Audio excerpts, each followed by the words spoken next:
The topic given to me is recognizing and getting ready for harmful events and how and when disclosing adverse outcomes and errors. Now, before we go to the topic, let us understand, and I hope like since morning you could have been listening to, patient safety incidents and the incidences of patient safety incidents, across the, globe. But we'll just overview before we go to the topic. The patient safety incident could be classified into two different categories. The incident which reaches the patient and the incidents which doesn't reach the patient. So when it is reaching the patients, we call it as a harmful incident.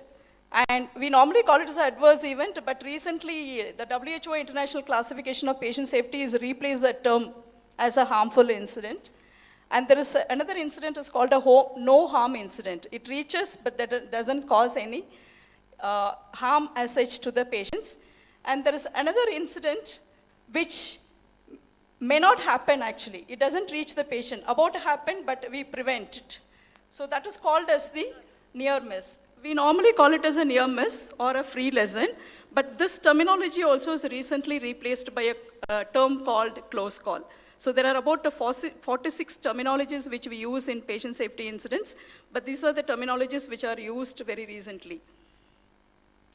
Now, if you look at the recent history of adverse events, I think, Madam Usha Banerjee also was, mentioning, the incidences, what is happening across the globe.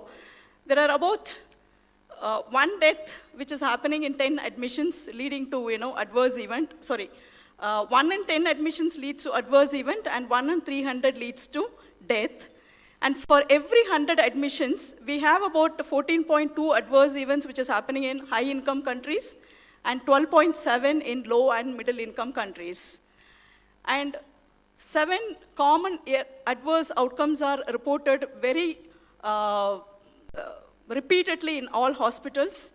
And those incidences are the injuries which are happening due to the medication errors, which we normally come across, and the urinary tract infections, which is due to the hospital-acquired infection, then the central line infection, then the pneumonia, and the DVT, falls, and pressure ulcers. The risk of, hospital-acquired infections in developing countries is about 20 times higher than in the developed countries. And at any given point of time, we have about 1.4 million people worldwide suffering from hospital-acquired infections. And if you look at the proportion of, injections given using the syringes and needles which are reused without a sterilization is as high as, 70%. And these kind of, injections causes about 1.3 million deaths due to the HIV, HCV, and hepatitis B. And there are 7 million people suffering from preventable surgical injuries.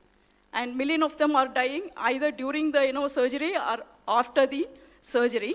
And in developing countries, the death rate was nearly about 10% for a major surgery. And nearly 50% of these effects could be prevented if you are following the patient safety measures. And mortality from general anesthesia is affecting about 1 in 150 patients. And at least, 50% of the medical equipments in developing countries is unusable or it is partly usable due to 2 reasons. One is there is a problem with the skills of the manpower, and the second one is the commodity available. India is about, recording about 5.2 million injuries due to medical errors and adverse events. And the most common adverse events in high-income countries are the adverse drug events, which is about 5%. And in low and middle-income countries is about 3%, but it is the DVT. If you look at the chance of harming the patients in the hospital, it is 1 in 300. Whereas if you travel in an aircraft, it is 1 in 10 lakhs. So this is a report which is issued by the WHO by 2013. Now, whenever there is an incident happens in our hospital, what we do immediately? So we assess the patient and make sure that the patient is safe and patient is, treated. Whatever immediate care is given to the patient and ensure that the further injuries are prevented for the patient. And second, we will go for the open disclosure. So this is my topic which I'm going to discuss. And third is we will notify the incident. And fourth is we will go for the root cause analysis and CAPA, all those things, in order to understand the factors which are leading to such kind of an incident in the hospital. Now, what is disclosure? So disclosure is providing the information to either the patient or the family members regarding the adverse events or serious errors what happens in the hospital. Depending upon the situation, we decide whether the disclosure has to happen to the patient or the family members, or both need to be involved. So we call it as a open disclosure as well as open communication. So this has to happen as soon as the incident happens. And what is the process we follow for the open disclosure? We first express our regret whenever the incidents are happening. And then we need to talk to the patients and patient relatives about the facts, what happened, what is the incident, and what is the impact of the incident, how it happened and why it happened, and what are the steps we take in order to correct as well as prevent the incidents occurring in future. And we should also understand the terminology is full disclosure, when we call it as a full disclosure.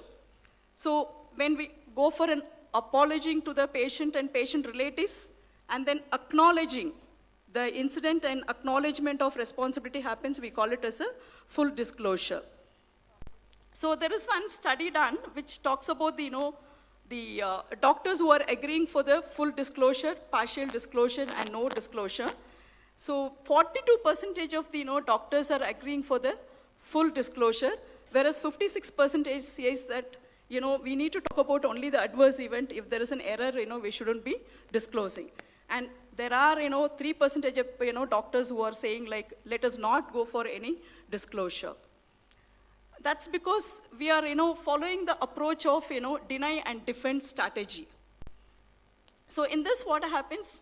Many of the institutions try to provide a very limited information to the patients and their relatives when the error happens or any adverse outcome happens, and they try to defend themselves. But what happens when we go for a deny and defend strategy? We are losing the trust with the patient, and the patient can go for a legal suit. So now the current approach is we need to go for a communication and response. So what they say here, when we say communication response, as soon as the incident happens, make sure that the patient is safe, and then go for an open disclosure as early as possible, so that you will be avoiding all the problems related to legal issues.